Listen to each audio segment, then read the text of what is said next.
Assalamualaikum warahmatullahi wabarakatuh.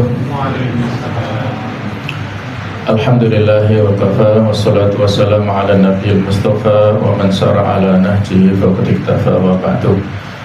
Para jamaah hadirin hadirat rahmatullah, pada kesempatan ini mari kita lanjutkan pembahasan tentang tazkiyatun nufus atau pembersihan jiwa yang kita ambil dari kitab Asyuru Qawaid fi Tazkiyatin Nafs, 10 kaidah dalam menyucikan jiwa.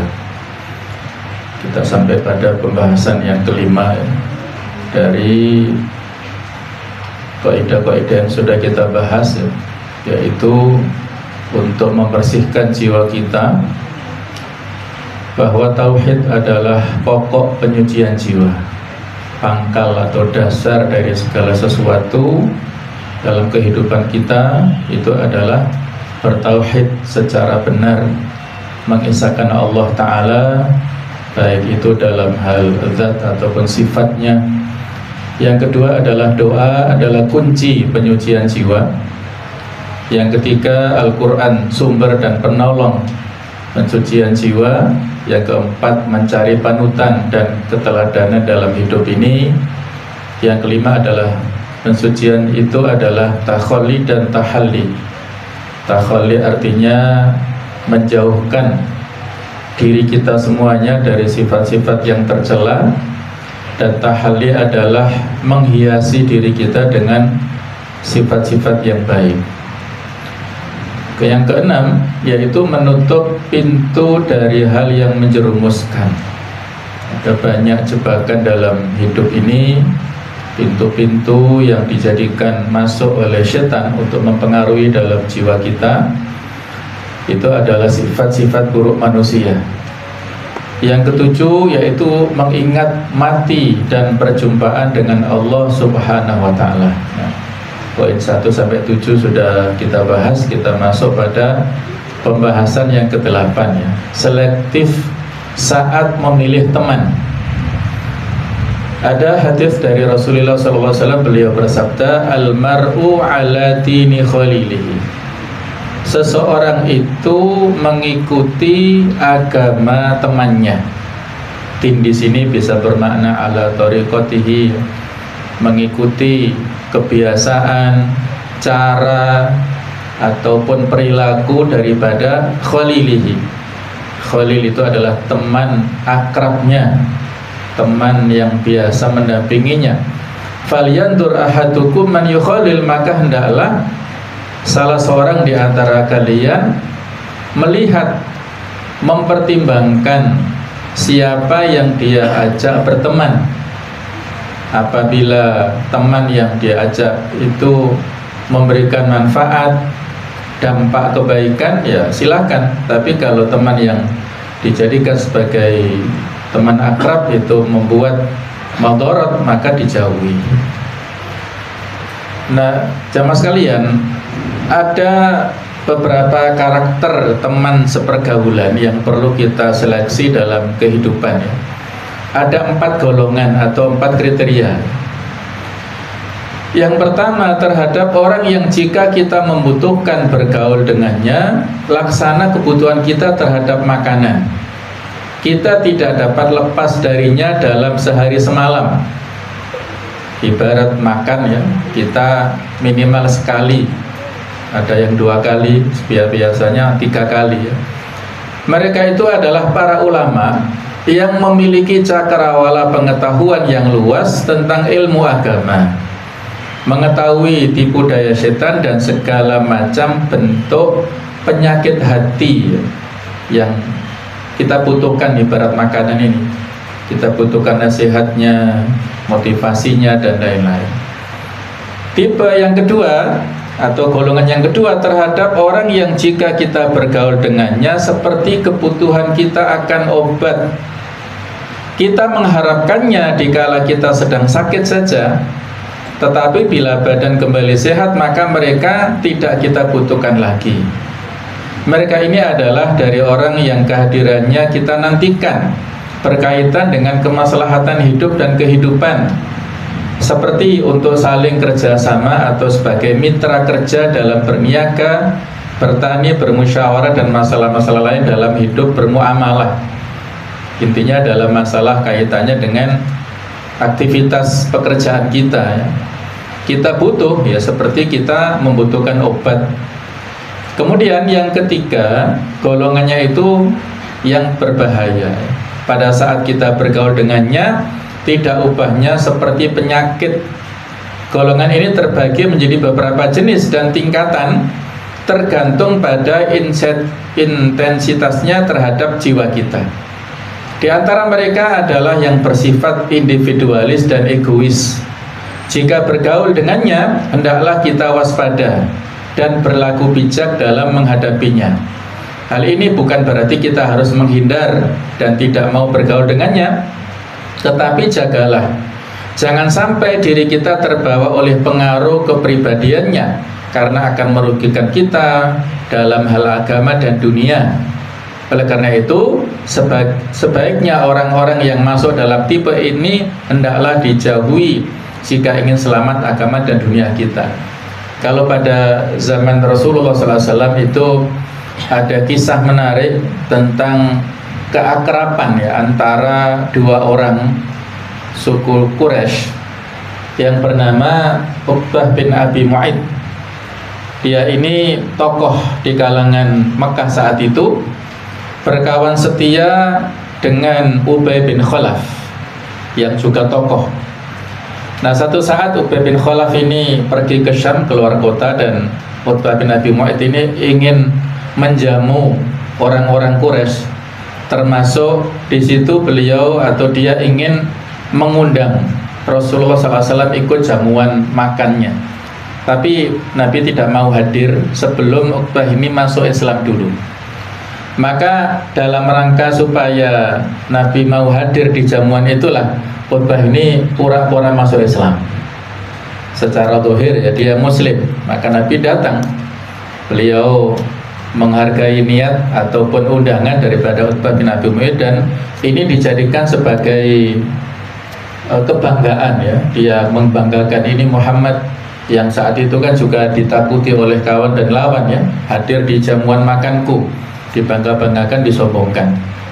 Nah, tidak beberapa lama kemudian temannya akrabnya itu yang bernama Ubay bin Khalaf datang dari luar kota dan tahu kalau Uqbah ini ya sudah masuk Islam, maka ditegur dengan keras oleh temannya ini, yang kata-katanya adalah, kamu kok murtad dari agama kita.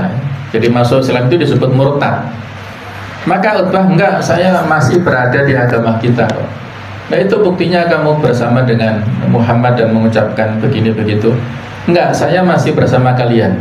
Maka Uqbah memberikan, atau Ubay bin Khalaf yang memberikan tantangan, kalau kamu tetap berada pada agama kakek moyang kita, maka perlakukan Muhammad, hina dia di depan umum, di depan publik. Nah, maka si Uqbah ini menerima tantangan itu ya. Dia pada saat berpapasan dengan Nabi Muhammad SAW diludahi muka Rasulullah yang mulia, tetapi Allah Ta'ala melindungi Nabi Muhammad. Ludah yang dijulurkan itu atau yang dikeluarkan oleh Uqbah ini kembali ke mukanya Uqbah dan membuat bekas luka di wajahnya. Itulah perlindungan Allah kepada Nabi Muhammad SAW. Dan pada akhirnya Uqbah ini tetap berada di dalam agama jahiliyahnya ya. Dia hanya pura-pura saja masuk Islamnya, dan nantinya dia terbunuh pada perang Badar. Adapun temannya Ubay bin Khalaf ini nanti meninggalnya pada perang Uhud, dan dialah satu-satunya orang yang dibunuh oleh Rasulullah SAW. Jadi beliau Nabi ini perang ya, selama kurang lebih 27 kali beliau ikuti secara langsung. Itu hanya satu orang yang dibunuh oleh beliau, yaitu Ubay bin Khalaf ini. Pada saat perang Uhud, Nabi Muhammad melihat kesempatan yang ketika peristiwa dulu di Mekah, Ubay bin Khalaf ini menghina kepada Rasulullah. dengan hinaan-hinaan yang luar biasa. Dia pernah meremas-remas tulang belulang kemudian melemparkan ke depan wajah Rasul dan menantang, wahai Muhammad, apakah ketika manusia sudah menjadi tulang rapuh seperti ini nanti akan dikembalikan oleh Allah Ta'ala? Maka Allah menurunkan ya, di surat Yasin itu ya, Qul man yuhyil idhama wa hiya ramim, ya.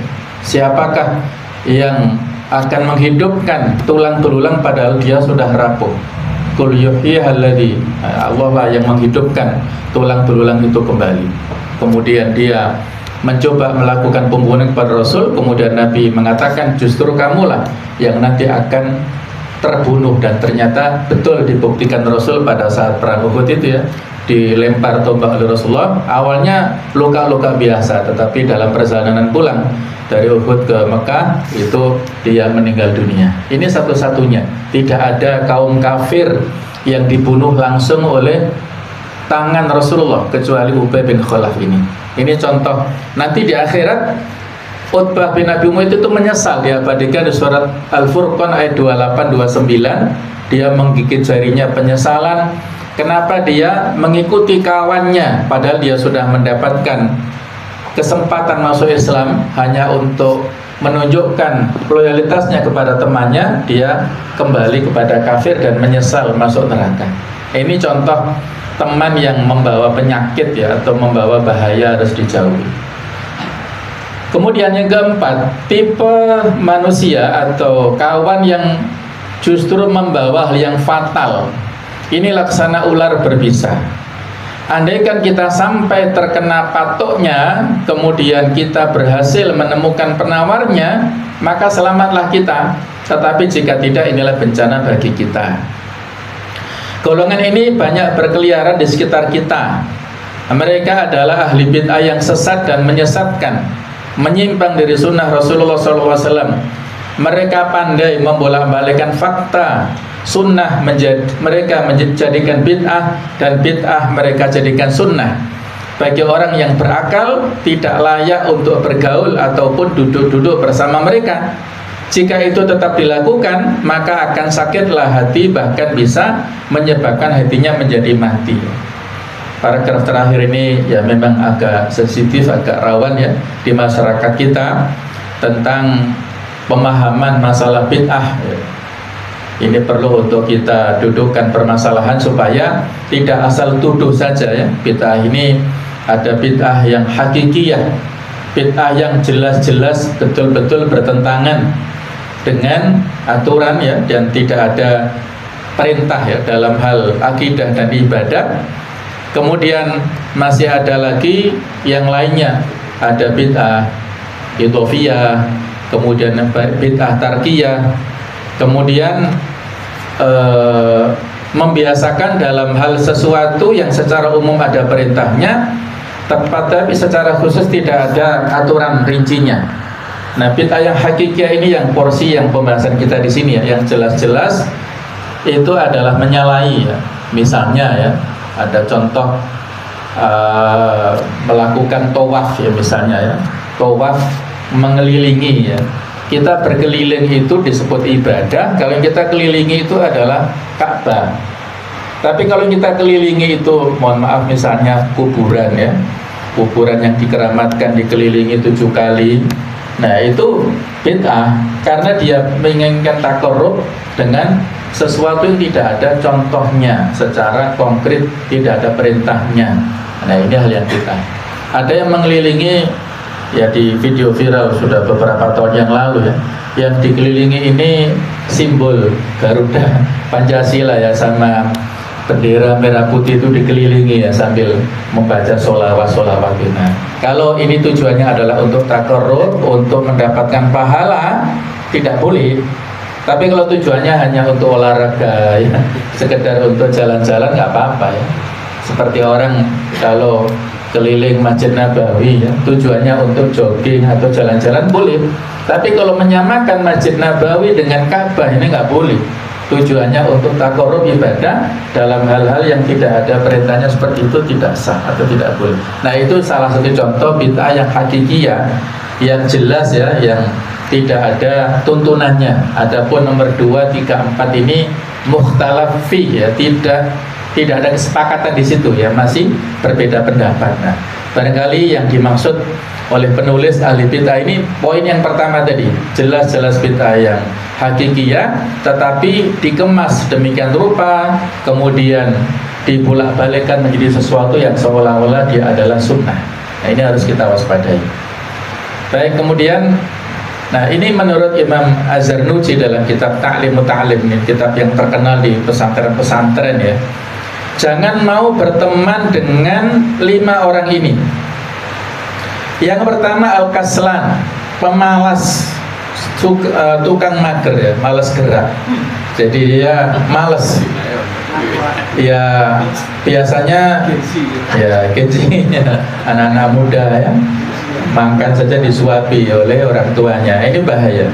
Yang kedua al-mu'attil, suka menyia-nyiakan waktu, terutama ya masa-masa muda ini ya. Jadi dia ya ini al-mu'attil ini suka menyia-nyiakan waktu, dia malas untuk melakukan aktivitas juga. Kemudian al-mithar, banyak omong tanpa manfaat, omong doang ya, atau omon-omon. Jadi dia tidak bisa mengeksekusi apa yang dia sampaikan, hanya sekedar komentar saja. Kemudian yang keempat al-mufsid, membuat kerusakan, racun ya, toksit yang bisa membahayakan. Kemudian al-fattan, tukang fitnah atau provokator, orang yang sesat, orang yang suka mengadu domba. Ini juga bahaya. Nah, ini perlu untuk kita waspadai dalam hidup ini. Kadang-kadang kita menemukan jenis-jenis orang seperti ini dalam ruang lingkup terkecil pekerjaan kita. Ada model-model yang seperti itu ya, yang suka ngegeng ataupun melakukan pembicaraan tidak prosedural, yang itu akan membuat kasak kusuk dan ya tidak kondusif lagi suasananya. Baik, inilah 5 orang yang harus kita waspadai dan kita jauhi dalam berteman. Selanjutnya yang ke-8, waspada terhadap ujub dan tertipu pada diri sendiri. Kita ingin ya untuk menjadi orang yang baik, orang yang soleh, tetapi kadang-kadang setan ini membisikkan kalimat-kalimat pujian ya, sehingga kita merasa lebih baik dari orang lain. Maka harus kita waspadai. Allah mengingatkan surah An-Najm 32, fala tuzakku anfusakum, maka kamu janganlah merasa paling suci jangan mensucikan, merasa lebih baik ya diri kalian daripada orang lain. Huwa a'lamu bimanittaqo, Allah yang lebih mengetahui orang yang paling bertakwa.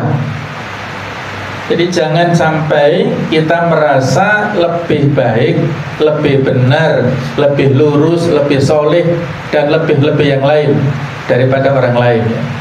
Ketika setan tidak mampu menyesatkan kita dengan hal-hal yang mengandung maksiat atau pelanggaran, maka tipu daya setan adalah menggoda kita, membisiki ke telinga kita, kamu lebih baik dari yang lain. Ketika orang lain tidak sholat jamaah, lah itu loh, kamu rajin sholat jamaah ke masjid. Ketika orang lain tidak puasa sunnah, wah ini kamu puasa sunnah. Ketika orang lain tidak sholat tahajud, ya kamu rutin sholat tahajud. Nah, ini bisikan-bisikan yang disampaikan oleh setan ke dalam hati kita untuk menggugurkan amal-amal kita. Kemudian Nabi memberikan rambu-rambu atau peringatan ya, la tuzakku anfusakum, janganlah menyatakan diri kalian suci. Allahu a'lamu bi ahlil birri minkum, Allah yang lebih tahu manakah yang baik di antara kalian. Hadis riwayat Muslim ini melengkapi apa yang sudah ada di An-Najm 32 tadi ya. Syekh Shalih Fauzan memberikan peringatan ya kepada kita semuanya, pendosa yang bertaubat itu lebih baik dibandingkan orang taat yang bangga terhadap amal solehnya. Karena kalau pendosa yang bertaubat itu akan khauf ya, akan memiliki rasa takut menyelimuti dalam dirinya. sehingga dia selalu berusaha untuk menutupi segala macam dosa-dosa masa lalunya dengan kebaikan. Sebagaimana sebagian kisah ya dari sebagian para ulama kita yang masa lalunya tidak baik-baik saja.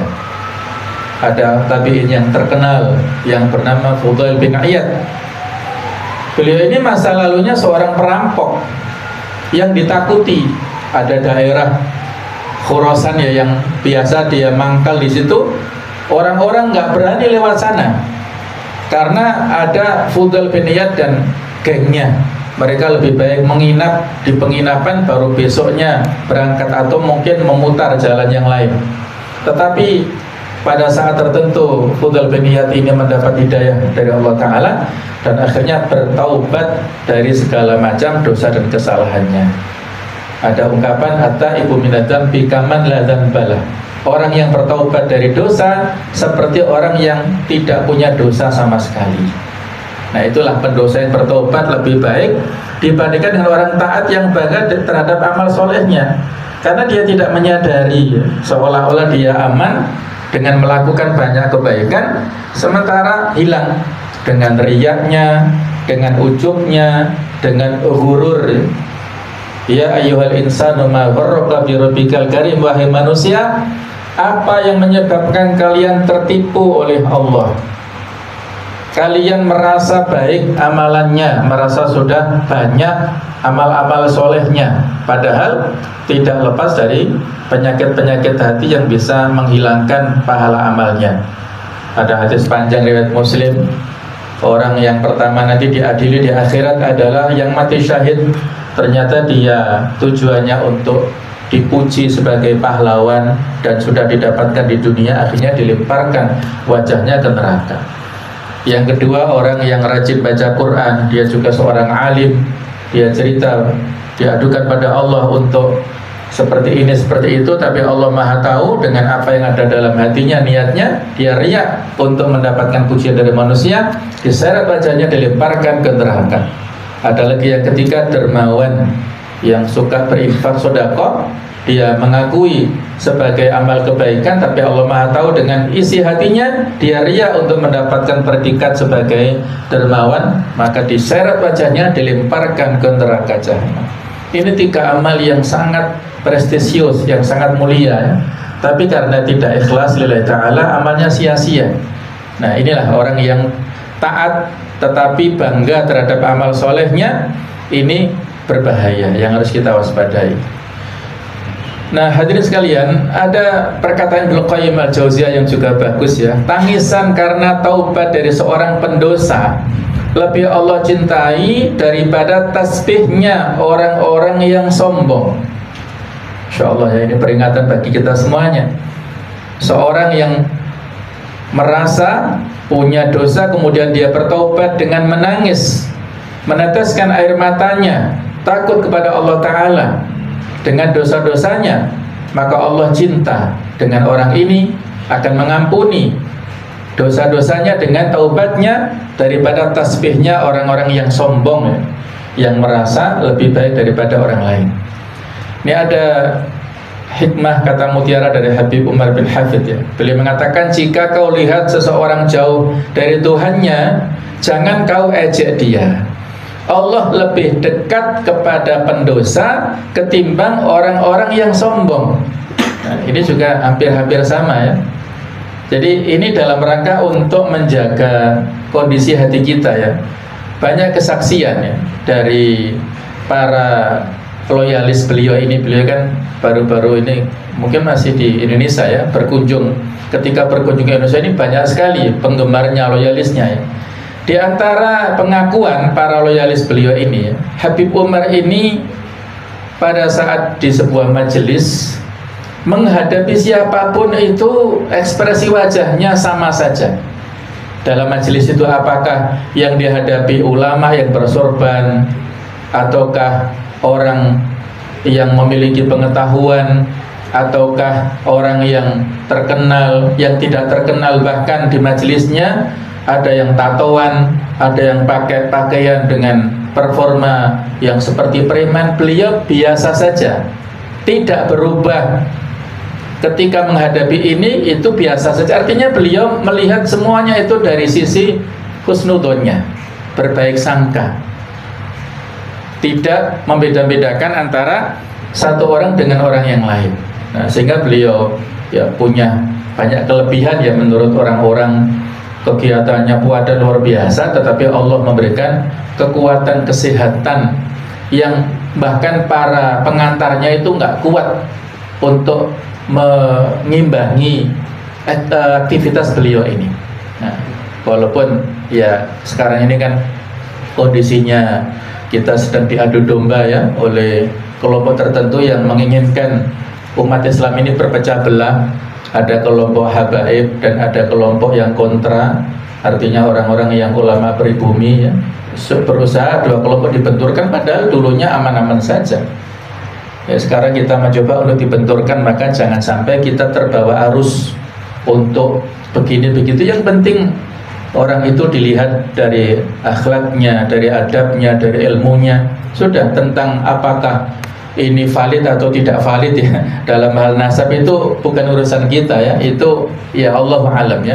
Dan kita tidak akan bisa berakhir ya, polemik ini nggak berakhir, terus dimainkan. Mungkin kalau sudah selesai ada tema-tema lainnya, jadi kita jangan terbawa arus tentang masalah itu. Yang penting ada hikmah-hikmah ya, untur maqala wa tantur man qala. Lihatlah apa yang dikatakan, bukan orang yang mengatakan.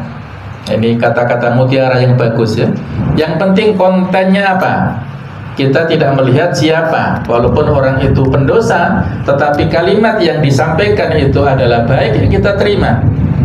Imam Ghazali kan ketika memberikan resep supaya kita ini memiliki sikap tawadhu, tidak sombong, tidak tinggi hati, kan ada 5 yang intinya atau yang ringkasnya. Ketika poin yang pertama kita melihat orang yang lebih tua, kita berbaik sangka orang itu amal baiknya lebih banyak dari saya, maka saya harus menghormatinya. Yang kedua, kalau kita sedang melihat orang yang lebih muda, maka kita berhusnudzon orang ini dosanya lebih sedikit, sehingga saya harus hormat kepadanya. Allah lebih memuliakannya daripada saya. Yang ketiga, pada saat kita mendapatkan posisi yang lebih tinggi, lebih berpotensi, lebih banyak hartanya, lebih tinggi kedudukannya, maka kita melihat orang yang lebih rendah, kita lihat apa? Dari sisi apa? Orang ini hisab di akhirat lebih sedikit. Orang yang lebih sedikit hartanya, hisabnya lebih cepat daripada kita yang lebih banyak. Orang yang posisi jabatannya lebih rendah, di akhirat lebih cepat hisabnya daripada kita yang punya jabatan tinggi. Nah, itu husnudzonnya. Agak sulit memang ya. Yang keempat, kalau kita melihat yang lebih atas, nah ini agak mudah. Ketika kita melihat orang lebih berilmu, lebih kaya, lebih terhormat, maka potensi memberi manfaat kepada orang-orang lebih banyak daripada kita. Nah, yang terakhir agak susah ini. Kalau kita melihat orang yang lebih banyak dosanya, atau mungkin melihat non-muslim, kafir, maka kita melihat, iya sekarang kafir, siapa tahu nanti malam bertaubat. Iya, pagi ini dia kafir, pendosa, siapa tahu nanti siang dia bertobat, dan lebih baik Islamnya daripada kita yang sudah muslim sejak bayi. Nah, itulah cara lihat sudut pandang yang positif ya. Baik, yang terakhir yaitu yang ke-10, mengenal hakikat jiwa. Jadi harus tahu ya karakter jiwa kita ini seperti apa. Ada kalimat yang bagus sekali ya untuk mengingatkan kepada kita, wa nafsu katifl. Jiwa itu seperti anak kecil. In tuhmilhu syabba ala hubbir radha. Kalau engkau abaikan, maka ia akan tumbuh suka menyusu, nggak berhenti-berhenti. Wa in taftimhu, maka yanfatim. Kalau engkau sapih dia, maka dia akan tersapih. Ya, kita punya pengalaman masing-masing anak kita. Jatah susu untuk anak kita dari orang tua, dari ibunya itu kan 2 tahun. Kalau 2 tahun ya, sebelumnya sudah kita kondisikan sehingga 2 tahun pas dia tersapih, bisa. Tetapi kalau dibiarkan bayi menyusu ke ibunya 2 tahun dibiarkan, kenapa nggak disapih, kasihan. 2 tahun setengah dibiarkan, kenapa nggak disapih, kasihan. Sampai mungkin 3 tahun, bahkan mungkin ada mungkin kasuistik yang sampai 5 tahun ngempeng ke ibunya. Ini karena tidak punya adik. Biasanya kalau segera disapih itu tersusul oleh adiknya. Nah, inilah jiwa manusia ya. Kalau dikendalikan atau disapih tadi atau diproteksi ya, maka bisa terkendali jiwa kita ini, terkontrol. Tapi kalau tidak dikendalikan, maka akan menjadi liar, tidak terkendali. Sehingga dia ya seperti nanti ini ya, seperti kuda ini. Sesungguhnya jiwa manusia itu seperti anak kuda yang bagus. Jika seseorang memandangnya, dia akan terpesona dengan kebagusan dan keindahannya. Ini Imam Al-Juri rahimahullah dalam kitab Adabun Nufus, bahwa jiwa manusia itu seperti anak kuda yang membutuhkan latihan dan kesabaran dalam melatihnya. Latihan tersebut pun hendaknya didasari pengilmuan terhadap perkara-perkara yang dapat memperbaiki dan menyucikan jiwa manusia. Jika seseorang ceroboh atau meremehkan ilmu dan latihan tersebut, niscaya dia akan sangat menyesal. Nah, ini yang terakhir ya. Jadi kalau bentar ya, tentang masalah kuda tadi ya. Kalau kuda ini sejak kecil dilatih dengan baik, maka terkendali. Tapi kalau dibiarkan, maka menjadi kuda liar. Bahkan mungkin bisa membahayakan ya, tidak ada manfaatnya. Tapi kalau sejak bayi, sejak masih kecil itu dikendalikan, maka menjadi kuda yang nantinya punya prestasi dan bermanfaat untuk pemiliknya. Nah, begitu pula jiwa manusia. Yang terakhir ini tentang masalah ilustrasi ya, kesamaan bagaimana sifat jiwa ini. Kata Ibnu Qayyim, jiwa itu seperti gunung besar yang merintangi orang yang menempuh jalan menuju Allah Subhanahu wa ta'ala. Tak ada jalan lain bagi mereka kecuali dengan melewatinya. Akan tetapi di antara mereka ada yang merasa berat menghadapinya dan ada juga yang merasa mudah. Karena sesungguhnya perjalanan itu mudah bagi orang yang dimudahkan oleh Allah Subhanahu wa ta'ala. Penghalang antara hamba dan kebahagiaan kesuksesan adalah adanya tekad yang kuat, kesabaran yang besar, keberanian jiwa dan keteguhan hati. Semua itu adalah karunia Allah yang berada di tangannya dan diberikan kepada siapa yang dikehendakinya. Allah yang memiliki keutamaan yang agung itu ya. Mungkin kita masing-masing punya pengalaman ya, mendaki gunung. Itu seolah-olah kan sulit karena tinggi jauh.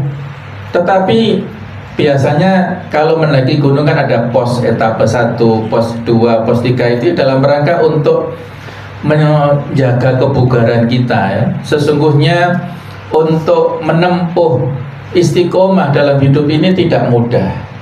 Maka kita dengan tekad yang kuat, Allah Ta'ala memberikan kemudahan kepada kita untuk menempuh hal-hal yang sepertinya sulit. Tetapi kebalikannya, kalau seseorang ini mengabaikan dan meremehkan hal-hal yang mulia dan dia lebih tertarik dengan hal-hal yang menyesatkan, Allah pun juga akhirnya menyesatkan dia ya. Jadi kan kita jangan sampai salah paham ya tentang masalah kekuatan ataupun kekuasaan Allah Ta'ala yang mutlak. Hati manusia itu berada di tangan Allah Ta'ala. Yuqallibuhu kaifa yasha. Allah membolak-balikan hati itu sesuai dengan kehendaknya. Jangan sampai karena kita memiliki pemahaman seperti Jabariyah yang memiliki persepsi manusia tidak punya kehendak sama sekali, 100% itu adalah murni dari kehendak Allah, maka akhirnya kan dia berputus asa, berpangku tangan. Buat apa kita beramal, kan hati manusia itu berada di tangan Allah. Nah, bukan begitu pemikirannya. Tapi pemikirannya adalah bahwa kita diberikan potensi untuk memilih, potensi hati, potensi fitrah, potensi akal. Kalau dalam Al-Quran disebutkan wa'alqas sam'a, kalau orang itu menggunakan potensi akalnya untuk mendengarkan ayat-ayat Al-Quran, maka Allah memberikan petunjuk kepadanya. Tetapi kebalikannya, kalau di surah As-Saff ayat ke-5 ya, falamma zaghu azaghallahu qulubahum, ketika anak buahnya, pengikutnya Nabi Musa ini tersesat, maka Allah menyesatkan mereka. Nah, seperti itulah Allah dalam memperlakukan hambanya. Kalau hamba ini melakukan sifat yang respon positif, maka Allah akan memudahkan dia untuk menempuh jalan kebaikan. Ada nasihat, dia positif thinking dan dia merespon, membuka hatinya, maka nasihat itu masuk dan Allah memudahkan dia untuk melakukan kebaikan. Tapi kalau dia sudah berpikir negatif, tersesat, maka Allah azaghallahu qulubahum, Allah menyesatkan mereka, tidak memudahkan mereka dalam menempuh kebaikan.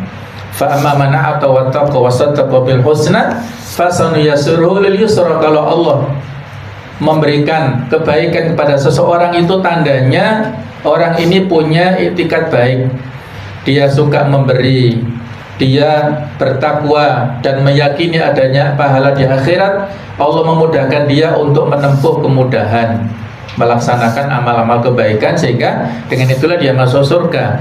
Kebalikannya, wa amma man bakhila wastaghna, dia bakhil dan tidak merasa butuh kepada orang lain, wa kadzdzaba bil husna, dia ingkar dengan adanya pahala di akhirat, fasanuyassiruhu lil usra, orang itu dimudahkan menempuh kesulitan. Jadi ada sebab, ada akibat. Kita punya potensi, ini adalah sebab, akibatnya adalah dari Allah Ta'ala. Jadi kita melakukan ikhtiar insani namanya, menuju untuk atau menjemput takdir Rabbani, ketentuan dari Allah Ta'ala. Nah, jadi ada hukum sebab akibat sunnatullah yang ada dalam kehidupan, sampai dalam bab masalah hidayah. Hidayah ini harus dijemput, tidak bisa datang. Walladzina jahadu fina lanahdiyannahum subulana. Orang-orang yang berjihad, bersungguh-sungguh menempuh jalan kami, maka akan kami mudahkan mereka untuk mendapatkan hidayah. Jadi ada mujahadah, ada hidayah, ada usaha, ada hasil, ada sebab, ada akibat. Kalau kita enggan melakukan sebab, maka susah mendapatkan akibat, dan begitu pula seterusnya. Nah, begitulah ya, kalau kita ingin dimudahkan oleh Allah untuk menempuh kemudahan, menempuh hal-hal yang positif, ibadah, kita suka, diberikan rasa bahagia dan bisa menikmati ibadah-ibadah kita, maka harus berupaya, harus ada mujahadah. Demikianlah jamaah sekalian tentang 10 poin, mudah-mudahan bisa memberikan manfaat kepada kita semuanya dan bisa kita amalkan dalam kehidupan sehari-hari. Monggo barangkali ada yang mau menambahkan atau ada yang bertanya, kami persilahkan. Jadi kalau dalam teori ukhuwah Islamiyah ya, itu ada tahapan-tahapan ya. Tahapan yang paling bawah itu adalah ta'aruf, harus saling kenal mengenal. Kemudian kalau bisa kita lakukan, maka akan naik pada tahapan tafahum, saling memahami. Kemudian kalau bisa kita lewati, tahapan ketiga adalah kita bisa berta'awun, saling kerjasama. Dan baru puncaknya adalah takaful, saling menanggung beban ya. Nah, barangkali yang disampaikan tadi masih proses ta'aruf ya. Jadi kalau 4 tahapan ini hendaklah ada pada proses interaksi suami istri ya. Harus ada pada tingkatan yang tertinggi takaful itu. Jangan sampai sudah menikah 10, 20, 30 tahun lebih tapi masih ta'aruf terus, bahkan nggak selesai ya. Masih belum bisa mengenal istrinya atau pasangannya dengan baik, tidak tahu hobinya, tidak bisa memahami apa bahasa cinta istri saya ya.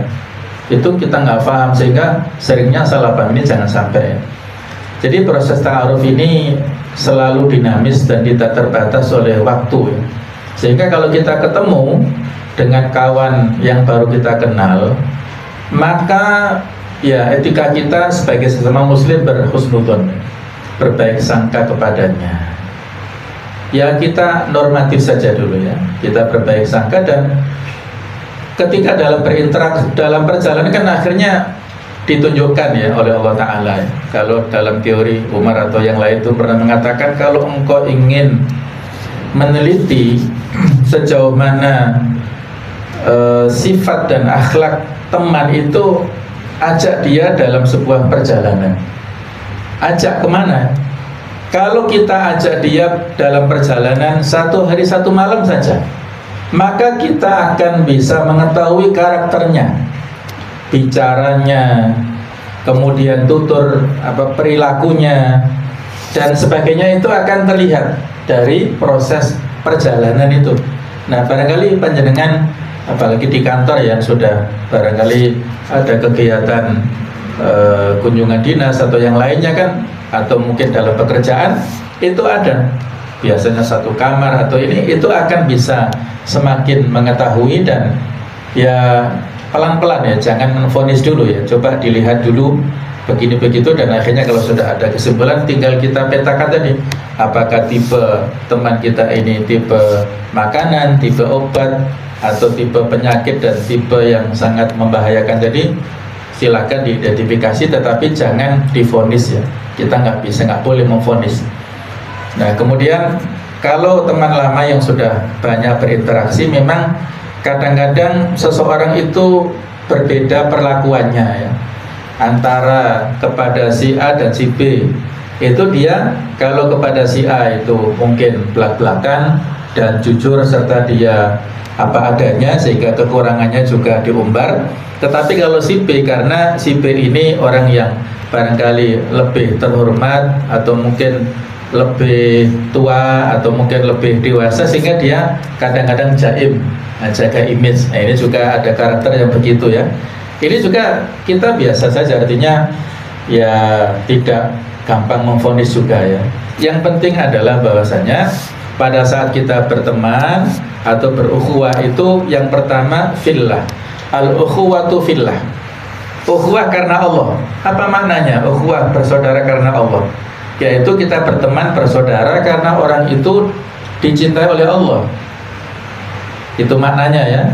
Bukan kita bersahabat karena Allah, yaitu pasti ikhlas karena Allah, benar ya. Tetapi maksudnya fillah itu adalah kita berteman bersahabat dengan seseorang yang orang itu dicintai oleh Allah Ta'ala. Mungkin karena ibadahnya, karena ketawaduannya, karena ilmunya, karena akhlaknya, karena kedermawanannya. Maka kita bersahabat dengan orang itu, yang mudah-mudahan disitulah Allah memberikan keberkahan dalam persahabatan. Jadi intinya itu ya, lillah dan fillah tadi. Bukan untuk tujuan materi, bukan untuk tujuan mengambil manfaat, atau untuk pragmatisme, apalagi oportunisme ya. Itu jangan sampai. Jadi tujuannya adalah lillah dan fillah. Insya Allah kalau mungkin orang itu tidak banyak yang bisa berteman dengannya dan kita bisa masuk ya, kita manfaatkan. Mungkin dia punya akhlak buruk, tapi dengan berteman dengan kita sedikit demi sedikit dia itu terwarnai oleh akhlak baik kita. Alhamdulillah. Kalau dengan orang lain dia nggak bisa klik, tapi kalau dengan kita bisa, dan bisa menerima apa yang kita nasihatkan, dan dia terpengaruh dengan kebaikan kita, alhamdulillah. Inilah pentingnya kita melakukan dakwah ya, yang disebut dakwah fardiyah, dakwah secara personal. Pendekatan-pendekatan personal itu penting, dan itu telah dibuktikan dulu Rasulullah dan para sahabat ya. Mereka figur-figur yang menarik dan bisa mendekati kepada tokoh-tokoh tertentu sehingga simpati tokoh-tokoh itu ya kepada Rasulullah dan para sahabat. Dan inilah yang harus kita bawa, kita jadikan sebagai panutan untuk berinteraksi di dalam lingkungan kita sekarang ini. Ya, mungkin cukup ya. Mudah-mudahan bermanfaat untuk kita semuanya. Allah Ta'ala menjaga hati kita dan juga keimanan kita semuanya. Mudah-mudahan istiqomah sampai kita husnul khotimah dan dikumpulkan Allah Ta'ala di surganya kelak. Mohon maaf dan khilafan. Subhanakallahumma wa bihamdik, asyhadu an la ilaha illa anta, astaghfiruka wa atubu ilaik. Wassalamualaikum warahmatullahi wabarakatuh.